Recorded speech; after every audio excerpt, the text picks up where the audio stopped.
Hi అండి, నమస్తే. అందరూ ఎలా ఉన్నారు? బాగున్నారా? ఈరోజు వెరైటీగా తినడానికి ఏమైనా తీసుకుని రా అని చెప్పేసి అంటే మా వారు కప్ నూడిల్స్ అని చెప్పి వెజ్జీ టైప్ తీసుకొచ్చారు, స్పైసీ వెజిటేబుల్స్ అని. ఇది ట్రై చెప్పి అని అన్నారు.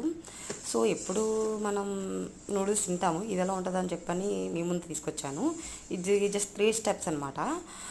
సరే ఒకసారి ట్రై చేద్దామని చెప్పేసి ఓపెన్ చేస్తే చాలా టైట్గా ఉంది. ఓపెన్ చేసేసాను ఏదో విధంగా. ఓపెన్ చేస్తే ఇలా ఉంది. ఇలా ఉంటే ఏంట్రా బాబు ఇలా ఉంది అని అనిపిస్తుంది, తినచ్చా లేదా అని. But okay, I will try అని చెప్పేసి అని చూసి ఇందులో ఏం లేదు అండి, ఒక హాట్ వాటర్ ఇందులో వేసేస్తే మనకి ఇన్స్టెంట్ నూడిల్స్ అనేది రెడీ అయిపోతుంది. సో మనం వేసేసుకుందాం. హాట్ వాటర్ తీసుకొని నేను వేసేస్తున్నాను ఇందులోని. హాట్ వాటర్ మనం ఇందులో ఈ కప్ నిండా కూడా హాట్ వాటర్ నింపాల్సిన అవసరం లేదు. జస్ట్ లోపల ఒక లైన్ ఉంది, ఆ లైన్ వరకు నింపితే సరిపోతుంది. హాట్ వాటర్ వేసేసిన తర్వాత ఒక 3 minutes దీన్ని క్లోజ్ చేసేస్తే మనకి ఇన్స్టంట్ నూడిల్స్ అనేది రెడీ. సో నేనైతే టేస్ట్ చేయలేదు, ఒకవేళ మీరు ట్రై చేస్తే డెఫినెట్గా చెప్పండి.